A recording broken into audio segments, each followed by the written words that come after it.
আপনারা আমাকে যে সম্মান দিচ্ছেন এটা আমার কাছে খুবই গর্বিত এবং খুবই ভালো লাগছে যে আমাকে আপনারা এখনো মনে রেখেছেন এবং ভালোবেসেছেন।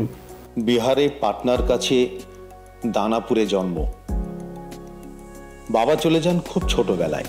একমাত্র দাদা বাবার স্থান নিয়ে 3 বোন আর পরিবারের দায়িত্ব নেন।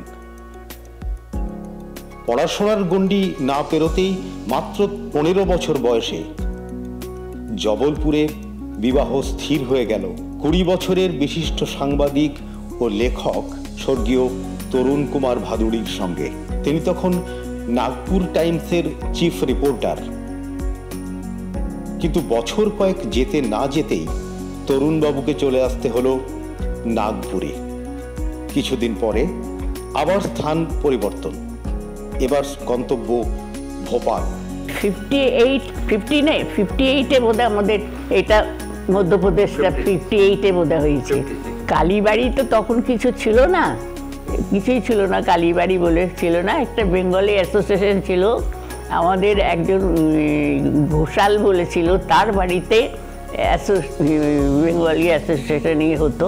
আর আমাদের একটা মহিলা সমিতি আছে, বাঙালি মহিলা সমিতি, সে ওখানেই হতো।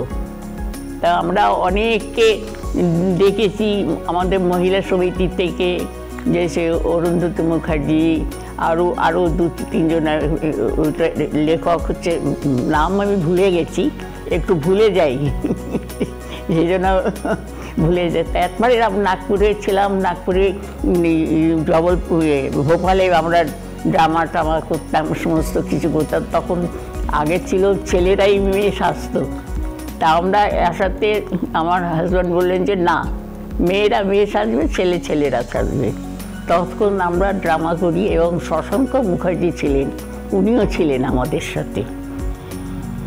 এই তারপরে কালীবাড়ি তো ওখানে সমস্ত ভোগ টোগ রান্না আমরাই করতাম এবং আমাদের মহিলা সমিতি যে ছিল সে আমরা আগের থেকে চাল বাছা, ডাল বাছা, নাড়ু করা, করা, ওই শান্তি ঘোষ ছিল না, তার বাড়িতে আমরা সমস্ত করতাম।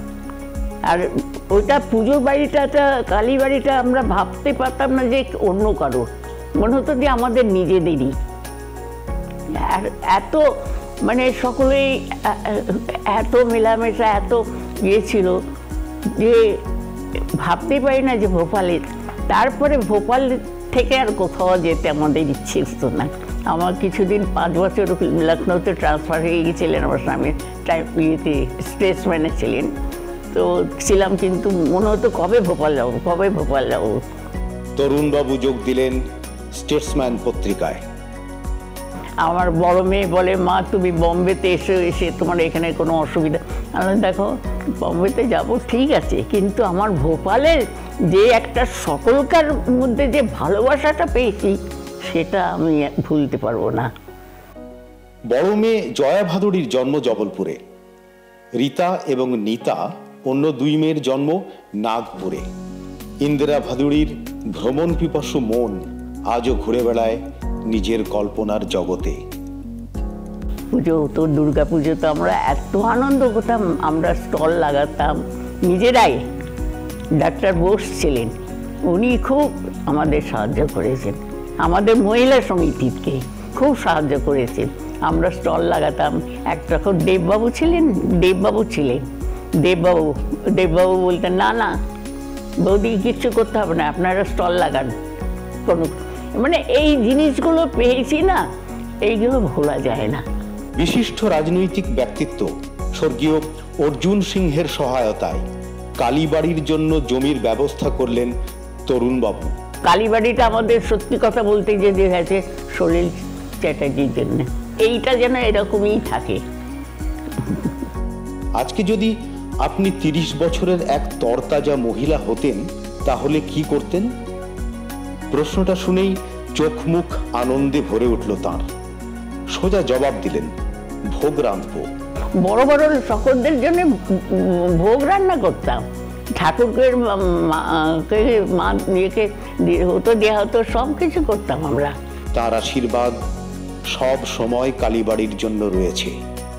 সব শেষে আপনাদের থেকে আমাদের অনুভূতি ভাগ করার সময় অন্তর থেকে তিনি চাইলেন সবাই যেন ভালো থাকে। খুব খুশি।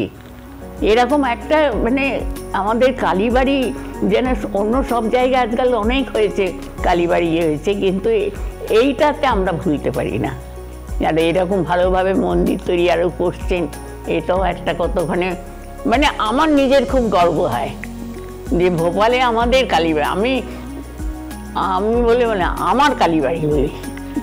আমি সকলকে আমার আশীর্বাদে কিছু না, উনি যা বসে রয়েছেন ওখানে, তার আশীর্বাদ সব থেকে বড়।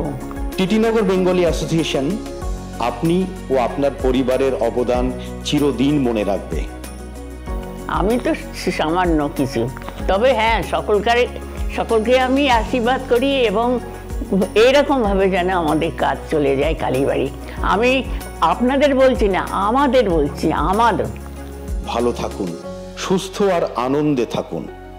শ্রীমতী ইন্দিরা ভাদুড়ির প্রতি আমাদের অশেষ কৃতজ্ঞতা।